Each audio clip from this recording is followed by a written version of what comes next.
Je remercie les partenaires du podcast et je pense tout d'abord au café YoEco qui nous fournit gentiment un café Third Wave à chaque épisode du podcast.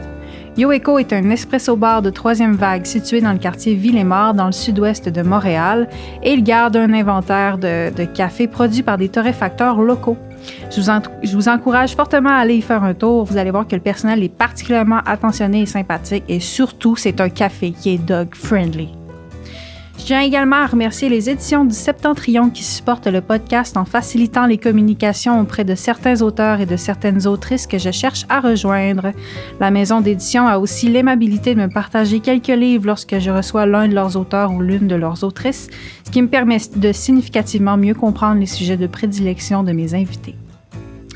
Enfin, je tiens également à remercier tous ceux et celles qui se sont déjà abonnés à la page Patreon du podcast. Patreon, c'est une plateforme de sociofinancement qui fonctionne par abonnement mensuel. Donc, c'est libre à vous de décider du montant de votre contribution. Puis, j'ai programmé la plateforme pour différents montants, donc n'hésitez pas à supporter le projet en fonction de votre budget. Sincèrement, c'est vraiment le moyen le plus direct de supporter le projet parce que 100% des revenus qui sont générés par la page Patreon sont investis en frais de studio, en logiciels informatiques nécessaires afin d'assurer le bon fonctionnement du podcast. Bonjour à tous et à toutes, bienvenue au podcast Histoire d'un soir, un podcast où on fait de l'histoire un jeudi soir sur deux. Mon nom à moi, c'est Héloïse Venn, je suis étudiante finissante au baccalauréat en histoire à l'Université du Québec à Montréal et il me fait sincèrement plaisir de vous retrouver aujourd'hui pour un nouvel épisode. Cette semaine, j'ai la chance de recevoir l'archiviste Emmanuelle Germain. Allô. Allô. Pour ceux et celles qui ne sont pas du domaine de la littérature ou de l'histoire, je vous précise qu'Emmanuelle est présentement reconnue pour être une des spécialistes de la correspondance entretenue de 1962 à 1993 entre la chanteuse Pauline Julien et l'ex-ministre Gérald Godin. Oui.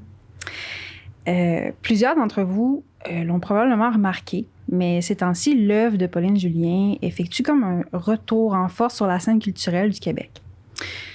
Puis, pour une grande partie des auditeurs et des auditrices qui nous écoutent en ce moment, Pauline Julien, c'est une figure qui est relativement récente de l'histoire du Québec parce que, rappelons-le, elle est décédée en 1998, donc plusieurs d'entre vous l'ont connue de son vivant. Sauf que pour ma génération, puis celle d'Emmanuelle, soit celle des enfants des années 90, s'intéresser à Pauline Julien, c'est pas faire une redécouverte, c'est carrément découvrir une personnalité. C'est un premier contact avec son œuvre. Moi, pour ma part, j'ai découvert Pauline Julien en 2017 à cause de son interprétation de la Manique. Puis depuis, j'apprends encore de plus en plus à connaître sa mémoire, son œuvre, sa carrière. Puis je découvre une des rares figures féminines du passé à qui je peux vraiment facilement m'identifier. Donc, c'est vraiment dans cet espoir-là de la faire connaître à un plus grand nombre de représentants de la jeunesse québécoise que je vous laisse sur cette discussion que je vais avoir avec l'archiviste Emmanuelle Germain, spécialiste de la correspondance entre Pauline et Gérald.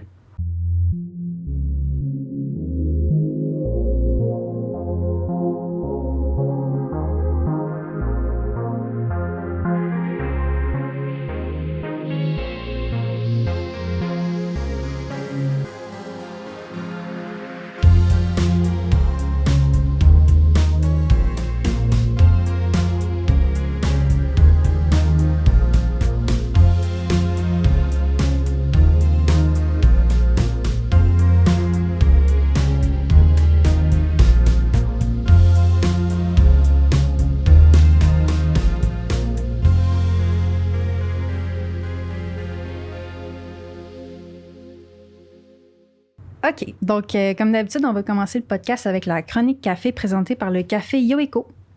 Salut tout le monde. En fait, pour alimenter votre conversation aujourd'hui, on a un petit café colombien de Lanterne, qui est un torréfacteur qui distribue à travers quelques cafés à Montréal. En fait, si vous allez sur leur site web, vous allez pouvoir retrouver tous les cafés où ce qu'ils distribuent, dont le YoEco, justement, qui nous fait découvrir ça. Un petit café à procédé naturel, vraiment, vraiment cool, avec des saveurs de bleuet qui sont vraiment mis de l'avant. Fait que j'espère que vous allez aimer ça. Comme je l'aime bien, ce petit café-là, à vrai dire, c'est un petit coup de cœur. Je vais vous donner ça. Merci. Puis moi, j'ai une question pour toi, mon Jérémy. Oui.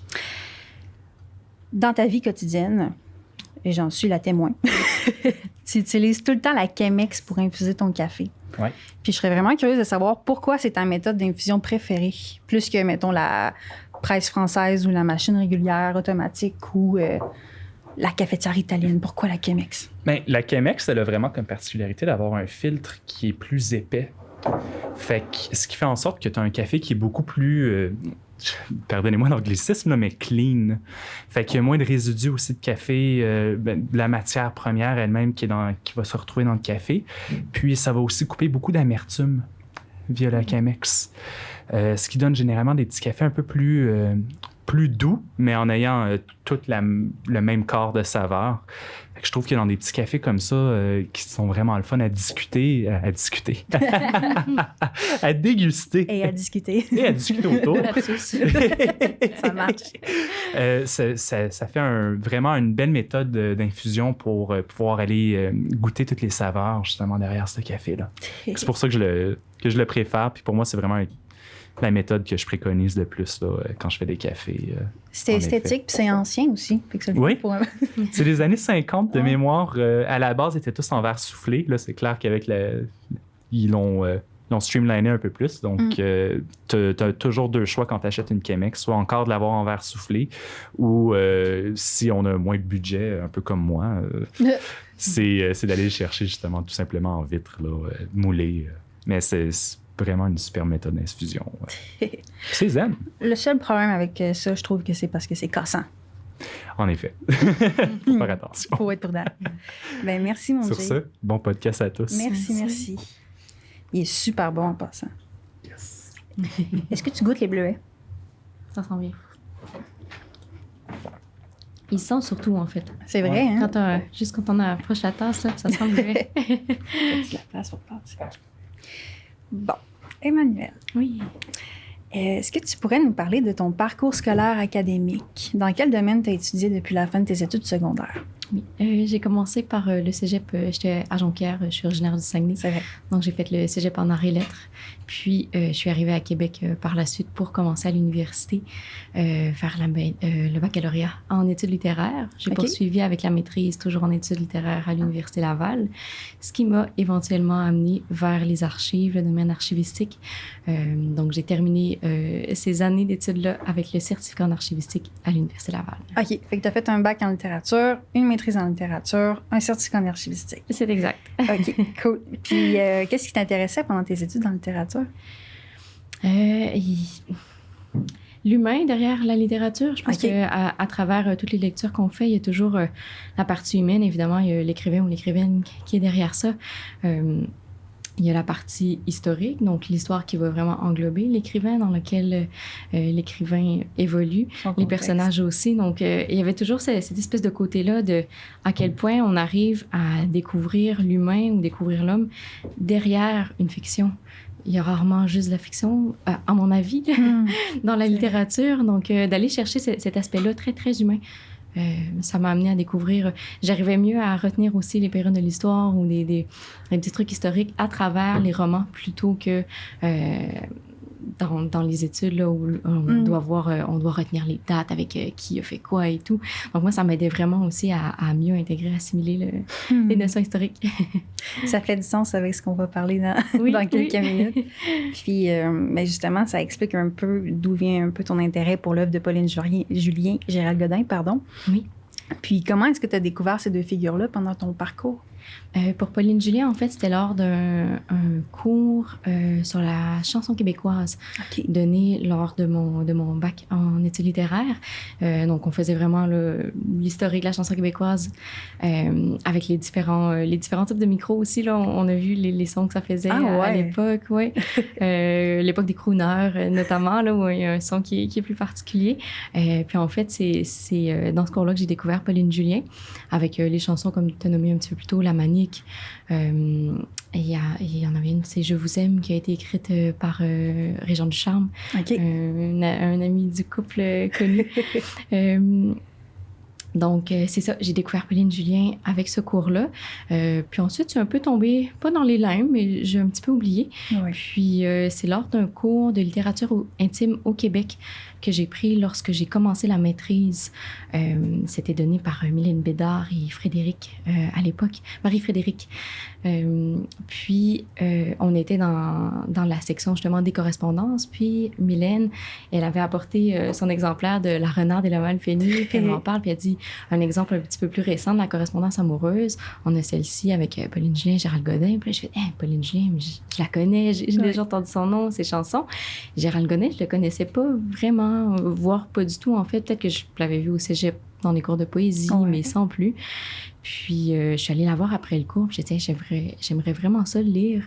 Puis, je me cherchais un sujet de maîtrise à l'époque. Il y a eu un petit revirement de situation. Je devais faire quelque chose. Ça n'a pas fonctionné.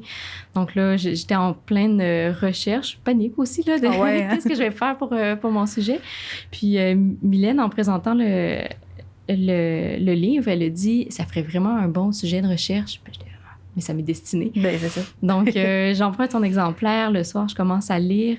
Puis, j'étais rendue à la moitié. Puis là, je me dis, ah mon Dieu, j'écris à Mylène. Puis je dis, Mylène, je veux faire ma maîtrise là-dessus. Ça me passionne. C'est ça que je veux faire. Ça a vraiment été un coup de cœur, finalement. Okay. Puis, de fil en aiguille, bon, finalement, on m'a trouvé mon directeur de recherche, Jonathan Livernois, pour la maîtrise. Puis, c'est ça. C'est comme ça que je les ai connus. Jonathan Livernois, qui est aussi historien, si je ne me trompe pas. Oui, il y a une double formation? Oui, en histoire. Puis, là, sa formation complète, je la connais pas, mais son titre, c'est historien, prof aussi en littérature à l'université Laval actuellement. Très, très bien. Puis pour les gens qui sont un petit peu moins familiers avec les personnages qui sont Pauline Julien et Gérald Godin, est-ce que tu penses que tu pourrais nous les présenter brièvement? Oui. Les deux sont nés à Trois-Rivières. Pauline Julien en 1928, Gérald Godin 10 ans plus tard en 1938. Ils ne sont pas connus là-bas à l'époque du tout. Pauline Julien, elle a commencé en fait dans les années 50, elle est partie en France avec son conjoint à l'époque, Jacques Galipeau. Elle voulait commencer une carrière plus en théâtre.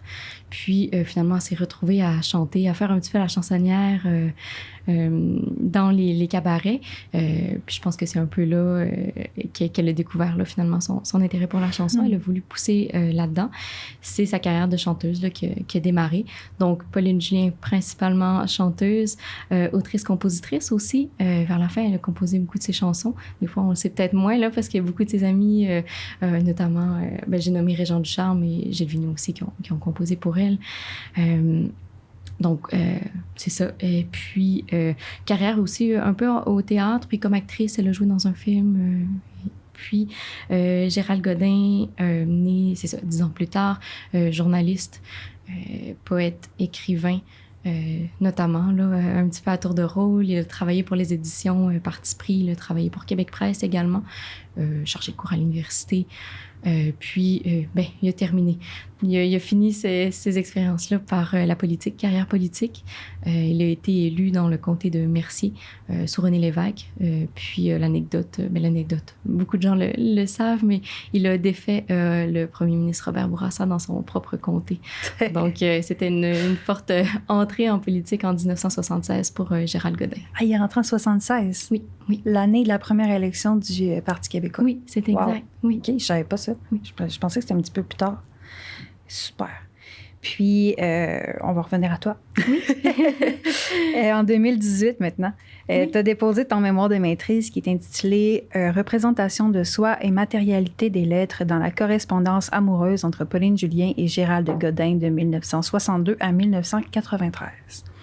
Ton mémoire a été dirigé par Jonathan Livernois, comme on vient de le dire, puis conduit au département de littérature, théâtre et cinéma de l'Université Laval. Oui. Est-ce que tu pourrais nous parler un petit peu plus de ton projet? Oui. En fait, quand j'ai commencé à lire La Renarde et le Malpeignée, je trouvais qu'il y avait...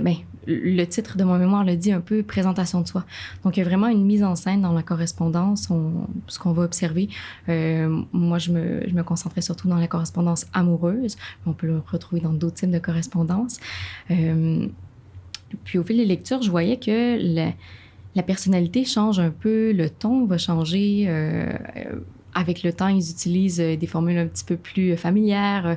Ils sont tombés un peu dans le grivois aussi, mais au départ, c'était beaucoup le vous, on vous voyait. Donc, il y a vraiment comme un souci là, un peu de charmer, de c'est quoi la séduction à l'époque. On est encore dans les lettres.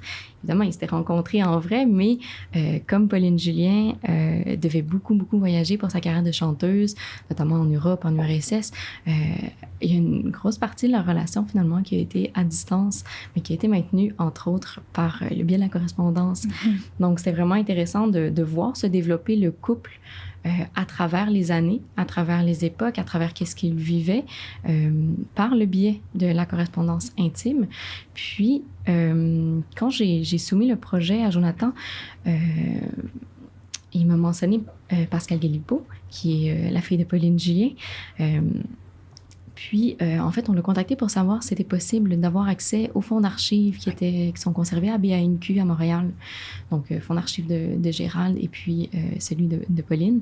Elle nous a gracieusement donné l'accès. Je la remercie encore. Là, toutes les fois que j'en parle, je dois absolument la remercier parce que sans elle, son accord, puis la confiance aussi qu'elle nous a accordée, on n'aurait pas le premier ouvrage, c'est elle. Le deuxième, on l'aurait pas entre les mains, puis mon mémoire non plus. Il y aurait peut-être un petit peu moins de substance. Donc, j'ai découvert, en fait, dans les archives, 450 lettres, donc 350 lettres supplémentaires. Il y en avait une centaine qui avaient été publiées en 2009 avec La Renarde. OK. Donc, une découverte matérielle, mais aussi une découverte dans le contenu, parce que là, j'avais un éventail beaucoup plus large qui couvrait toutes les périodes, en fait, de leur rencontre. Donc, vraiment, 62 à 93. Il y avait des périodes qui n'avaient pas été nécessairement, pas dévoilées, mais il n'y avait pas de lettres de ces époques-là, notamment la période politique. Donc, on en retrouve un petit peu dans ton métier, le mien, le Québec. Je reviens à ta question, principale découverte, donc la découverte matérielle. Comment les deux aussi se découvraient en tant qu'être humain dans la correspondance? Il y a vraiment un jeu de présentation. C'est ce que je soumettais un peu là, comme théorie. Qu'est-ce que tu veux dire par jeu, par représentation, par mise en scène? Ben en fait, je me suis basée sur des théories. Il y a Ruth Amossi, là, c'est un petit peu loin là, mes études, mais c'est qu'on veut, ben, dans la relation amoureuse, il y a toujours un petit jeu de on veut séduire l'autre. Donc, comment on va s'y prendre? Il y a une présentation de soi, donc on va se présenter d'une certaine façon pour attirer l'autre ou pour plaire à l'autre un petit peu. Donc, cette espèce de jeu de séduction qu'on peut observer quand on rencontre quelqu'un en vrai, mais on l'a dans les lettres. Donc, on se présente, sous notre meilleur jour, peut-être, mais pas tout le temps. On le voit dans la correspondance, l'un et l'autre. Des fois, on se demande, bon, il n'y a pas de filtre, évidemment, dans leur correspondance intime. Donc, c'est ça, le jeu de présentation. Mise en scène, c'est quand ils vont relater ou ils vont narrer leur quotidien ou les sorties qu'ils faisaient, ils se présentent. Pauline Julien, on va parler d'elle. Je suis allée voir ci, j'étais comme ça, j'ai rencontré telle personne. Gérald Godin, qui semblait un petit peu plus le stéréotype là, de l'écrivain poète qui faisait ces choses. J'ai installé mon bureau. Donc, on sent un petit peu les ambiances. Il y a cette présentation-là en donnant des détails. Donc, qu'est-ce qu'on fait, avec qui on est? On fait une petite sélection, là, j'imagine aussi, quand on...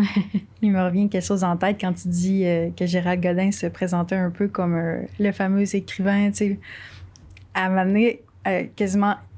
Un peu à la blague, Pauline Julien, elle commence une lettre en disant « Bonjour, mon beau monsieur sérieux ». Oui! Ça m'avait vraiment marqué.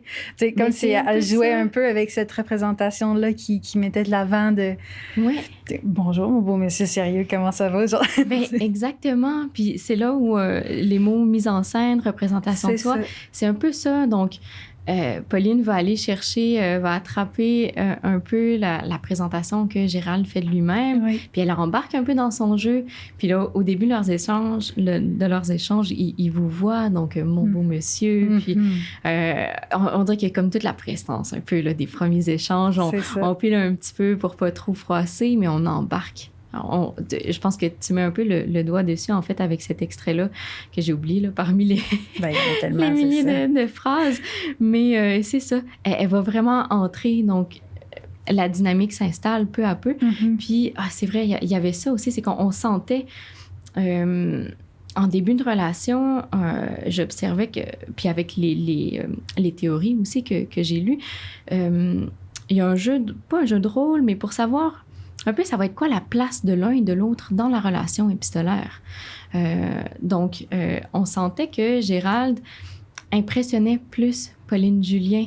Pauline Julien, c'est comme, pas dans un sens péjoratif, mais pas une petite fille, mais elle se... J'ai pas les bons plus termes. vulnérable un peu. Oui, ça, on a pu l'observer, mais elle se pliait un petit peu à ce que Gérald Godin mettait de l'avant.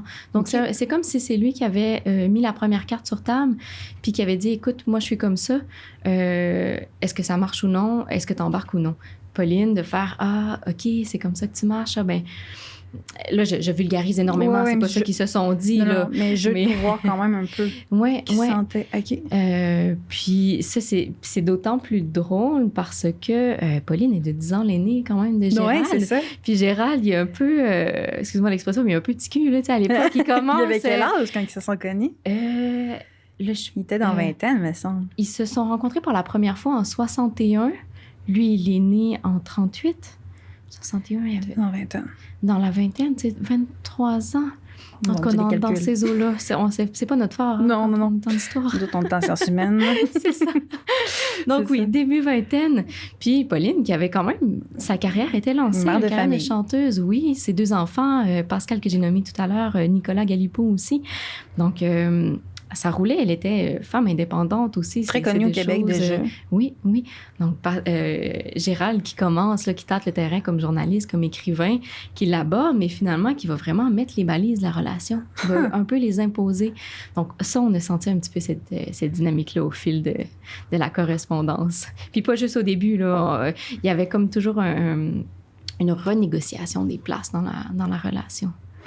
Ouais. Sinon, pareil, ça s'inscrit autant dans une dynamique de pouvoir avec l'âge, mais on dirait que, là, je fais une grosse supposition ici, mais on dirait que l'âge n'emportait pas non plus sur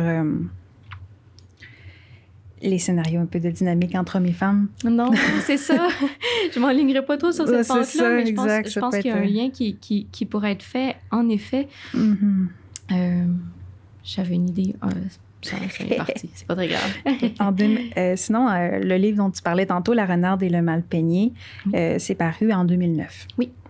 Aux éditions Léméac. Puis là, exactement 10 ans plus tard, soit en 2019, il y a un nouveau recueil qui s'appelle Ton métier, le mien, le Québec, qui est publié exactement dans la même maison d'édition.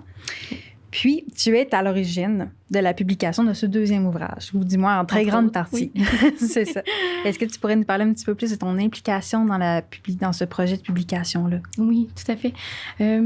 En fait, lorsque j'étais en train de terminer mon projet de mémoire, puis pour le faire, j'ai dû, comme on a eu l'accès là, dans les archives, j'ai mis la main sur les lettres, mais j'ai dû faire la retranscription des lettres pour pouvoir les déchiffrer, pour pouvoir en faire l'analyse. Puis là, je voyais toutes les lettres que j'avais retranscrites, puis je me disais, il n'y a rien qui va être fait avec ça. Puis ça me faisait un petit peu mal au cœur. Tu sais, quand on a un projet qui nous tient tellement à cœur, on a passé des années là-dessus. Puis, t'as les lettres, là, tu les as, mais je les avais pas avec moi, là, j'avais eu l'autorisation de reproduction pour moi et tout ça, mais vers la fin de mon mémoire, je suis allée voir Jonathan, puis j'ai dit, ça me fait mal au cœur, j'aimerais ça faire quelque chose avec ça.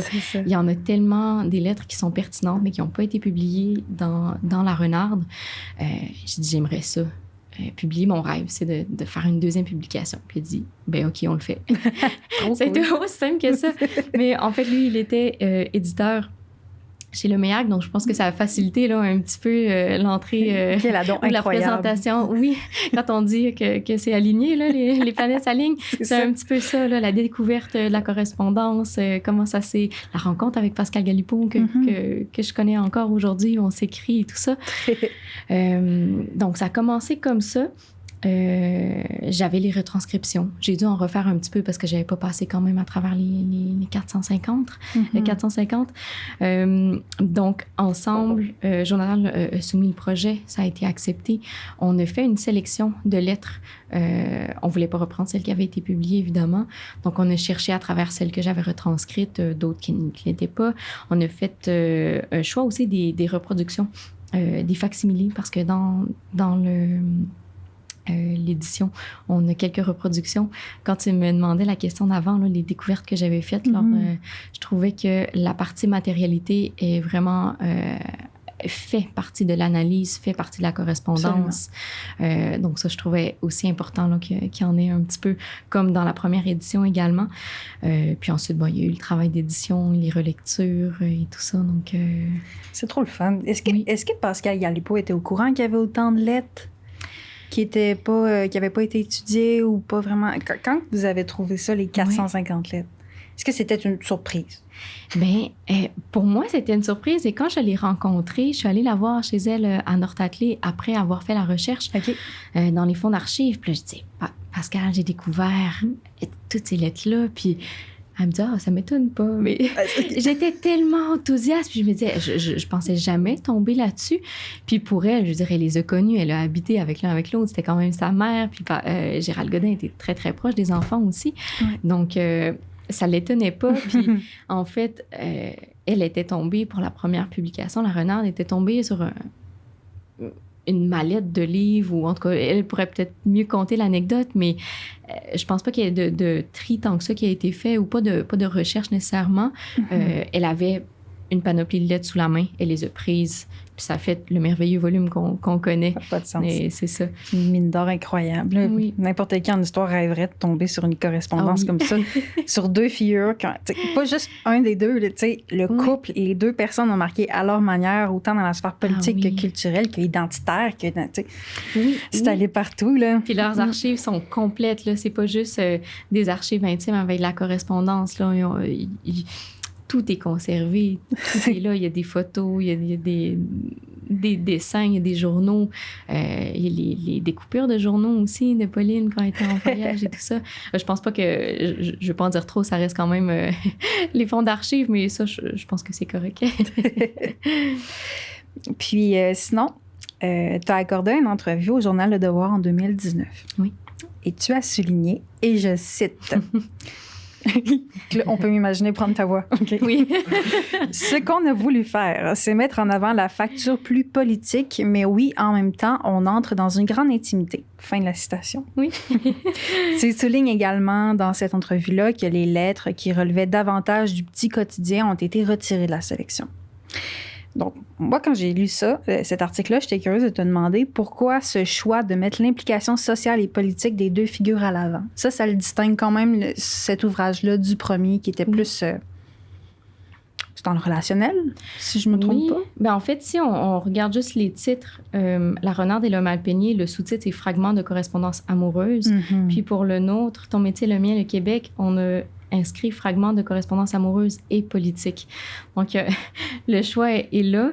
Mais en fait, quand j'avais abordé Jonathan, justement, pour y parler du projet que j'aimerais publier, j'ai dit, oui, Pauline et Gérald sont un couple, mais ils sont aussi deux êtres à part entière, puis qui ont marqué ou qui sont en train de marquer le Québec, qui sont en train, à leur époque, qui marquaient l'histoire politique, l'histoire publique, à leur manière. Puis, comme il se passait tellement de choses au Québec dans ces années-là, dans les années 60, 70, 80, on ne peut pas tasser le politique, on ne peut pas tasser le public de leur relation. Puis, je trouvais que les deux étaient intimement liés, dans le sens que, oui, Pauline et Gérald, leur correspondance est avant tout une correspondance amoureuse, mais elle est sous-jacente à un mouvement politique, à une histoire qui les imprègne, parce que c'était des militants, ils avaient une ferveur. Pauline, elle avait pas juste des élans, mais on l'a décrit comme une féministe quand même, une militante. Puis Gérald aussi pour la langue française, pour la séparation du Québec et tout ça. Donc, c'est là où je trouve que l'un et l'autre vont ensemble. Puis je disais, on peut pas on peut pas les réduire, mais on peut pas réduire leur correspondance uniquement à une correspondance amoureuse. On doit aussi prendre en compte l'histoire, le politique qui a entouré leur vie parce que leurs échanges, outre on dirait que les petits quotidiens, ça fait un peu péjoratif, mais outre les conversations quotidiennes qui meublent avec une très grande part, puis qui sont là pour de très, très bonnes raisons aussi, les relations. Outre ça, il y a tout le côté politique que je trouvais qu'on ne peut pas le négliger. Il est là. Puis le politique fait partie de qui ces deux personnes-là sont, entre autres, personnages québécois importants de l'époque. Donc, c'est pour ça, je pense que... Et donc, du couple, parce qu'il y avait tellement des intérêts communs aussi d'un point de vue politique, oui, ça cliquait. Oui, puis je parle pour moi, je pense que c'était partagé avec Jonathan aussi, mais on voulait un peu sortir de... Pas rester juste dans le couple intime. Il y a d'autres choses qui nous intéressent, outre l'intimité du couple. Évidemment, on ne peut pas départager les deux parce qu'ils ont été ensemble pendant toutes ces années-là, mais je voulais tasser un peu, pas le cliché, je vois pas ça comme un cliché, mais je me disais, il y a autre chose. Absolument. Donc, c'est ça qu'on veut voir. Absolument. Puis, dans le documentaire, on passe de l'écrit au visuel. Oui.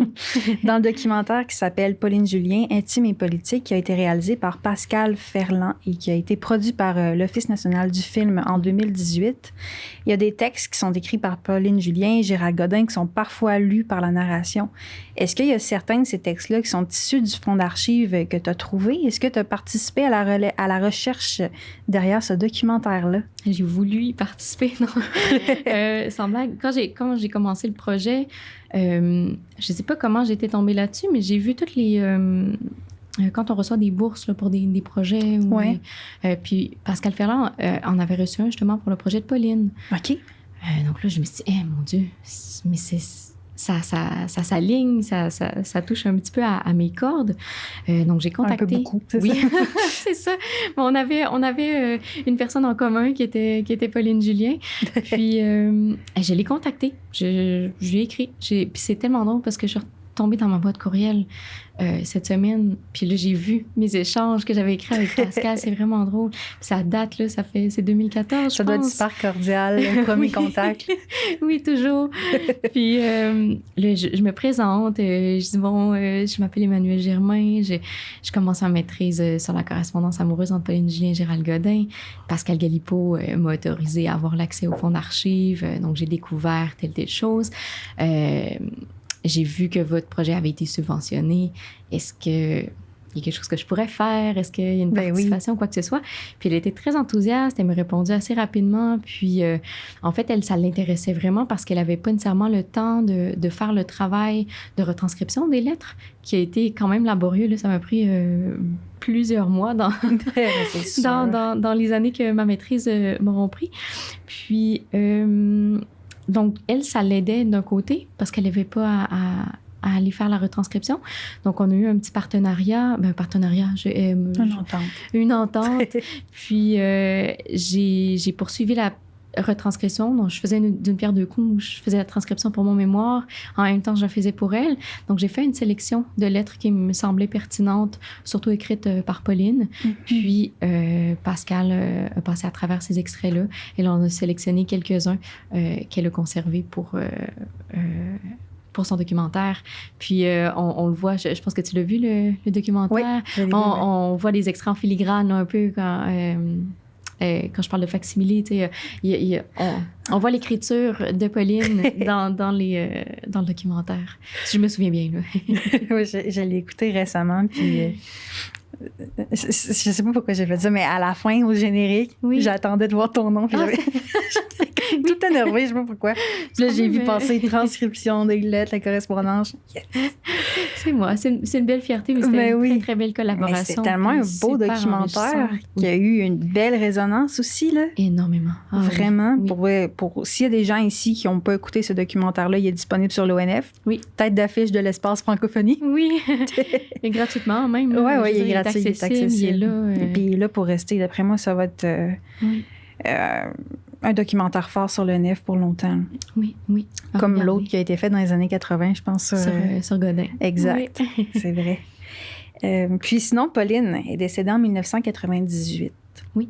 Donc, en 2018, sa disparition connaissait ses 20 ans. Donc, en sa mémoire, il y a plusieurs initiatives qui ont été conduites en son hommage. Puis, je pense notamment au concert qui a été mis en scène par Inès Talby, intitulé La Renarde sur les traces de Pauline Julien de 2018, ou au documentaire de Pascal Ferland dont on vient de parler, Pauline Julien, intime et politique. Donc, depuis 3 ans, on remarque que les hommages à Pauline Julien continuent de se renouveler. Le spectacle Hommage a connu un succès qui a conduit les 12 interprètes féminines du spectacle, donc Claude Pelgag, Fanny Bloom et France Castel, à produire un album musical de reprise des plus grandes chansons de Pauline Julien. Cet album a été publié en 2019, soit la même année que ton ouvrage. Oui. Puis encore tout récemment, soit dans les environs de 2015, il y a une pièce de théâtre qui s'appelait La Renarde et le Malpeigné, qui a été mise en scène par Lorraine Pintal et qui a été reprise récemment, qui était jouée par Marie Tifo et Pierre Curzi dans les rôles de Pauline et Gérald. Donc, selon toi, pourquoi la mémoire de Pauline Julien connaît-elle une recrudescence aussi importante à ce moment précis de l'histoire du Québec? Donc, à partir de 2015 et en montant, pourquoi est-ce qu'on parle autant de Pauline? Pourquoi est-ce qu'ils reviennent en force sur la scène culturelle? Comme tu l'as dit tout à l'heure, en 2018, ça faisait 20 ans que Pauline Julien était décédée. Donc, je pense que c'est quand même des années qui sont significatives pour une personne, un personnage qui a marqué une histoire. Bien là, on parle de l'histoire du Québec. Donc, je pense que ça, évidemment, ça peut expliquer qu'il y a un intérêt qui est revenu. Puis, dans les dernières années... il y a eu plusieurs mouvements, puis on voit qu'il y a un retour sur l'histoire du Québec, mais version avec les femmes. Mais oui. On intègre plus les Tellement. femmes. Je pense très rapidement à... Il y a un livre illustré par Mathilde Cinq-Mars. J'aurais dû mémoriser le titre avant d'en parler, mais c'est les femmes du Québec. Okay. Donc, c'est vraiment de sortir certaines pionnières qui ont marqué l'histoire, parce que quand on entend les cours d'histoire à l'école, même au secondaire ou au cégep, c'est beaucoup les hommes qui ont découvert, qui ont fait ci, qui ont fait ça. Donc, je pense que dans les dernières années, pour toutes sortes de raisons bonnes, il y a ce retour-là vers l'histoire, mais pour redonner la place aux femmes qui étaient là à l'époque, mais qui n'ont pas nécessairement été nommées, qui n'ont pas été reconnues nécessairement non plus à leur juste valeur. Mm-hmm. Puis, sous toute réserve, je pense que Pauline Julien en fait partie. Je pense que je me trompe pas, là, si je dis ça. Donc, un peu de tout ça. Puis même, je pense qu'il y a un regain d'intérêt aussi pour l'histoire du Québec. Ça, je saurais pas me l'expliquer, mais on dirait que, je sais pas, les gens, dans plusieurs sphères, on retourne un peu vers ces années-là, que ce soit par nostalgie ou parce que ça fait un nombre X d'années qu'il s'est passé telle chose au Québec. Tu parles de la Révolution tranquille? Oui, notamment. Pour nommer... dans ces années-là, oui. Oui, c'est ça. Les années 60, 70, il y a eu le documentaire, le film Les Roses aussi, qui est sorti il n'y a pas très longtemps. Donc, l'intérêt de l'histoire du Québec c'est pas évanoui, il n'est pas fané, il est encore là. Donc, je pense que c'est toutes ces choses-là, ces productions-là, que ce soit à l'écrit ou au cinéma, ça montre que l'intérêt est encore là. Puis, c'est ça. Avant qu'on se rencontre, j'ai réfléchi. C'est quelque chose que je fais dans la vie quotidienne, réfléchir. C'est très bien. Ça m'arrive. Puis, je réfléchissais à... Je vois Jérémy rire. Je réfléchissais à Pauline, puis je me demandais justement, je pensais à cette question-là, pourquoi est-ce qu'elle revient autant en force dans la mémoire? Puis, j'en suis venue à la conclusion très personnelle que Pauline Julien était une femme avant-gardiste, si on le sait. Oui. Mais vu qu'elle était à l'avant-garde sur son époque, elle est un peu de notre époque.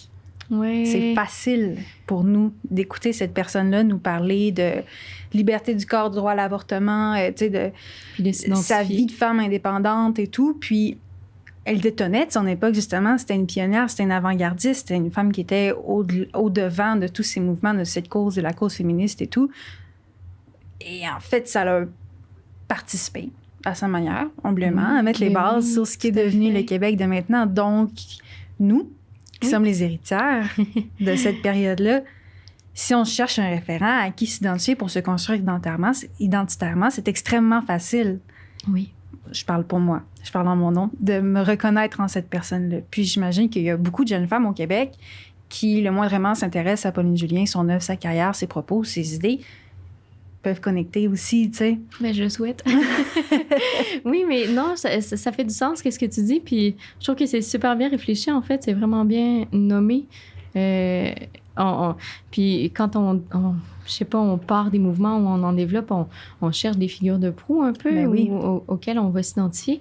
Puis comme tu dis, même si Pauline Julien était active plus dans les années 60, 70, 80, le fait qu'elle soit, je reprends vraiment tes mots en fait, là, mais qu'elle soit avant-gardiste, ça fait que ces idées que nous, on développe, Notre génération. Les générations développent, rejoignent ces idées que Pauline Julien avait un peu il y a vraiment un mis pont de l'avant. Oui, j'avoue. On l'écoute, puis tu sais, elle détonne de son temps, mais sinon, on l'écoute avec nos yeux de 2021. C'est tout à fait normal. Elle est en plein dedans, là. C'est vraiment. parfaitement normal. C'est vraiment... Oui, oui. Même son type de relation aussi avec Gérald, tu sais, la correspondance, la distance et tout. Oui. Il y a l'anecdote savoureuse. J'aime toujours en parler. Puis, justement, je l'avais découverte lorsque je travaillais pour Pascal Ferland. Puis, on a mis cette lettre-là dans ton métier, le mien, le Québec. Quand Gérald est à la course en politique,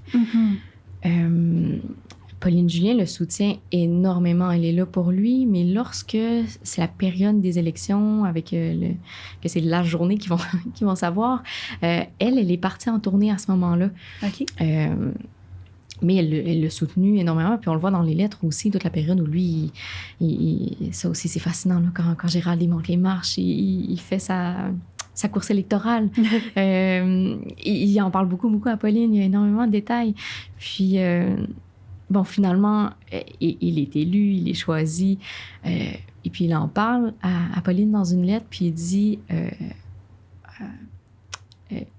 on va pouvoir t'appeler Madame la ministre ou la femme du ministre. Ah, là, j'oublie mon anecdote que j'adore tant.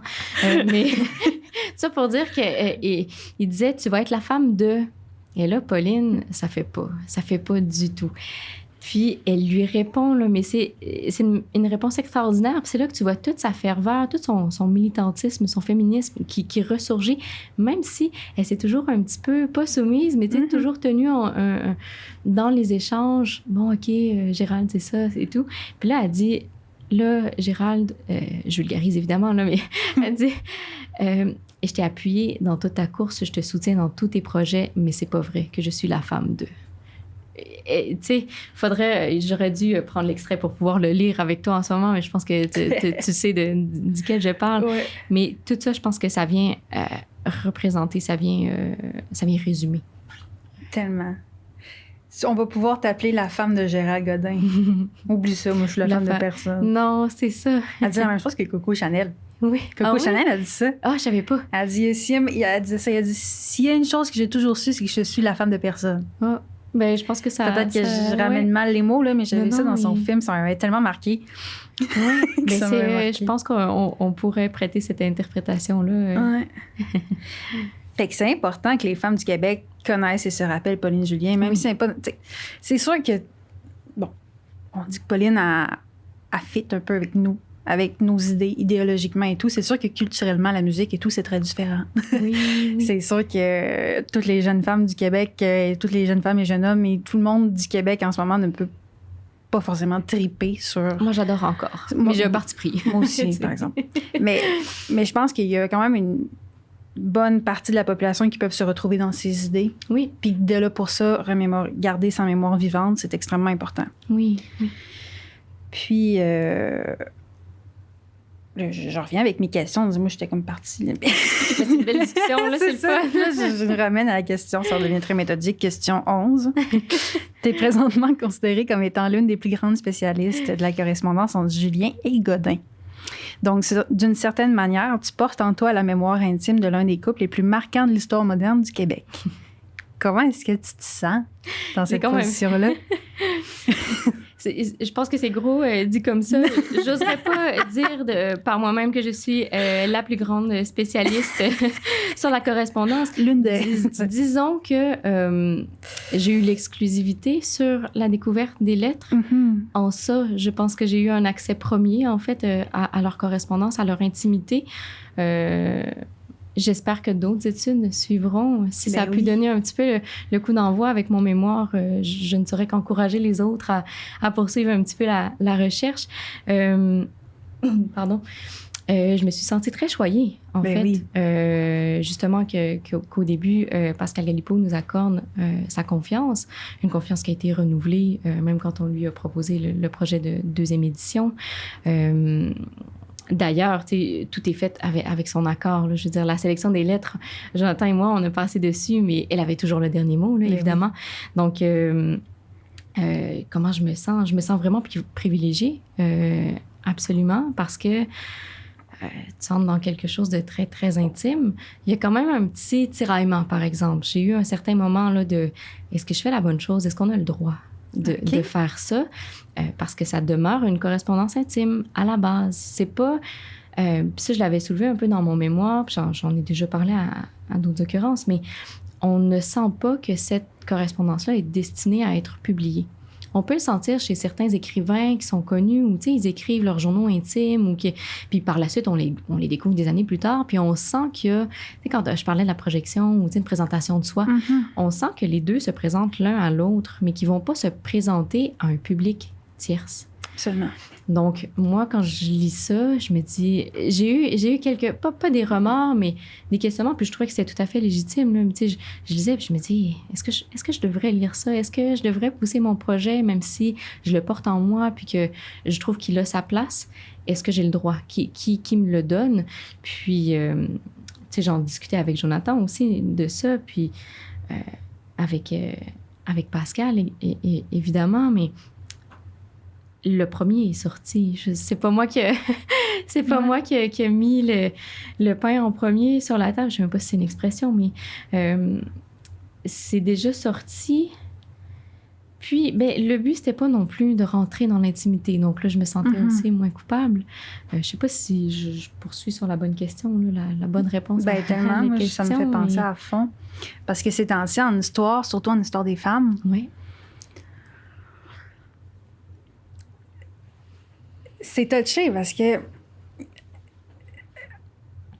si tu veux avoir accès à un méchant pan de l'histoire des femmes, étudie les journaux intimes.